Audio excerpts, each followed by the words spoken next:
हजारों लाखों देशवासियों ने कुर्बानियां देकर अंग्रेजों को भगा के देश को भारतीय लोगों के हाथ में लाया, वो उनके लिए आज़ादी नहीं दिखती। तो उस आज़ादी को लीड करने वाले फाइनल पड़ाव पर हमारे पूरे दुनिया में माने जाने हमारे महात्मा गांधी जी, उनकी सरबराही में, उनकी लीडरशिप में अंग्रेजों को भागना पड़ा और देश को आज़ादी हासिल की गई। ये जन जन जानता है, ये न सिर्फ भारत उसका रेस्पेक्ट करते बल्कि पूरी दुनिया में उनकी उस लीडरशिप क्वालिटी का रेस्पेक्ट। और ये भारतीय जनता पार्टी है जो उस आज़ादी, उस फ्रीडम मूवमेंट को ही रिकॉग्नाइज नहीं कर रहे। इसलिए नहीं कर रहे हैं कि इनका कोई आदमी उस फ्रीडम मूवमेंट में तो था ही नहीं। देश की आज़ादी हासिल करने के लिए तो कोई नाम ही नहीं है।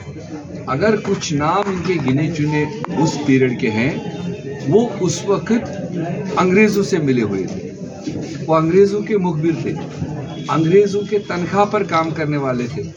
तो इसलिए उनको वो आज़ादी डाइजेस्ट हो नहीं रही।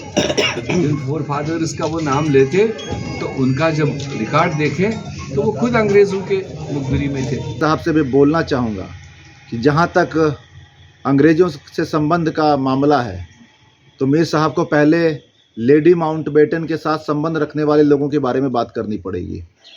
संबंध जिनके अंग्रेज़ों के साथ उठने बैठने खाने पीने के थे, उनके बारे में बोलना पड़ेगा, ना कि वो पार्टी और वो विचारधारा जो अंडमान निकोबार के जेल में काला पानी की सज़ा काट रही थी। भारतीय जनता पार्टी के लोग और उस विचारधारा के लोग अंडमान निकोबार में काला पानी की सज़ा काट रहे थे और कांग्रेसी यहाँ पर लॉर्ड माउंटबेटन और लेडी माउंटबेटन के साथ संबंध स्थापित कर रहे थे। और अंबेडकर के बारे में बोलने का कोई हक ही नहीं है मीर साहब और उनकी पार्टी कांग्रेस को, जिसने संविधान का गला घोटा। इमरजेंसी लागू करने वाली पार्टी थी कांग्रेस पार्टी। किस मुंह से कांग्रेस पार्टी संविधान की बात करती है? और जहाँ तक गांधी जी की बात है, तो भारतीय जनता पार्टी अपनी पंचनिष्ठा में गांधीवादी समाजवाद को भी अपनाया है।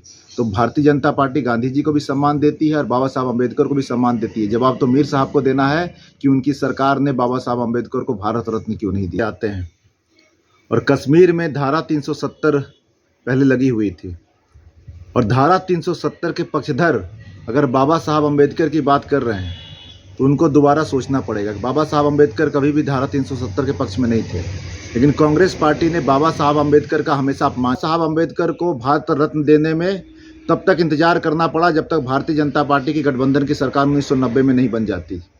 और उससे पहले नेहरू जी ने अपने कार्यकाल में ही खुद को भारत रत्न दे दिया, इंदिरा जी ने अपने आप को भारत रत्न दे दिया, राजीव जी को मिल गया, लेकिन बाबा साहब को भारत रत्न नहीं मिला। और बाबा साहब अम्बेडकर हमेशा 370 के पक्षधर नहीं थे, हमेशा वो 370 को हटाना चाहते